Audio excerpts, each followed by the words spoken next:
Most people read the headlines. I read the small print.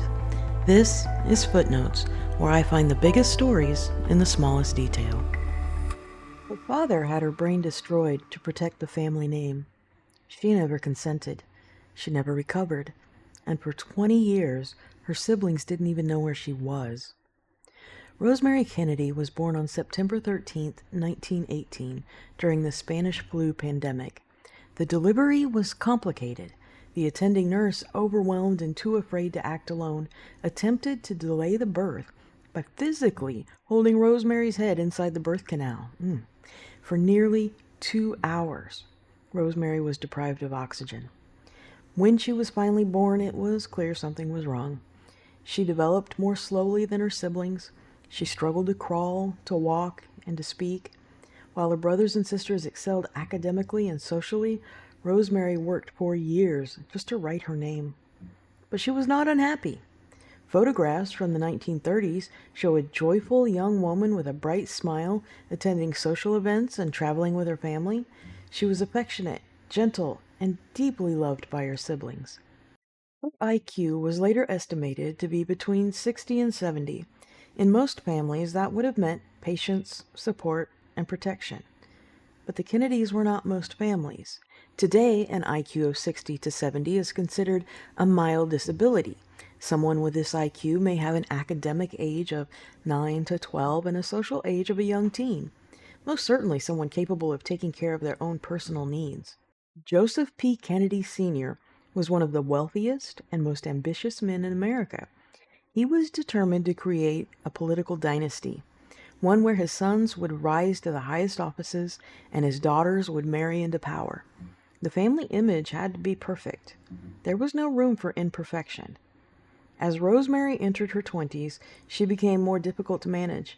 She had mood swings, wandered off during social events, and showed romantic interest in men. To her father, this wasn't a young woman asserting independence. It was a threat. Joseph feared Rosemary might become pregnant or cause a scandal that would derail his sons' futures. In the early 1940s, an unmarried pregnancy involving a woman with intellectual disabilities would have been disastrous. So, he decided to eliminate the problem. In 1941, Joseph learned about a new procedure called a lobotomy.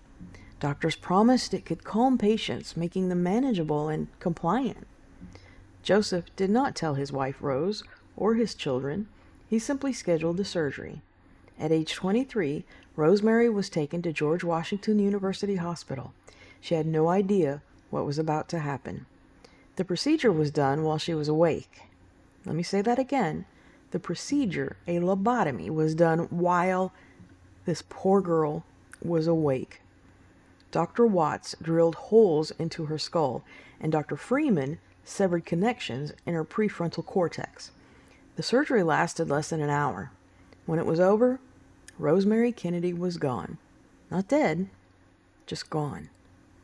She lost the ability to walk, speak, and function normally. The vibrant young woman who had danced and laughed was now permanently changed. Joseph moved her to a psychiatric institution. The family stopped talking about her. Some siblings didn't know the truth for nearly 20 years. While her brothers rose to power, Rosemary lived in isolation. Joseph never visited her again. It wasn't until 1961, after Joseph had suffered a stroke, that the truth started to emerge. Rose Kennedy finally visited Rosemary and saw the damage firsthand. She was devastated. But one sibling turned her grief into action. Eunice Kennedy Shriver, who had adored Rosemary, founded the Special Olympics in 1968. What began as a response to Rosemary's destruction became a lifeline for millions of people with intellectual disabilities. Rosemary lived until 2005, institutionalized for more than 60 years. Her family described her as a lifelong jewel after her death. For most of her life, she had been erased. Rosemary's story is a warning. It shows what happens when image trumps humanity and when power protects itself by sacrificing the vulnerable. Joseph Kennedy got what he wanted. His sons reached extraordinary heights. I'm Brenda, and I refuse to let Rosemary Kennedy remain a footnote in history.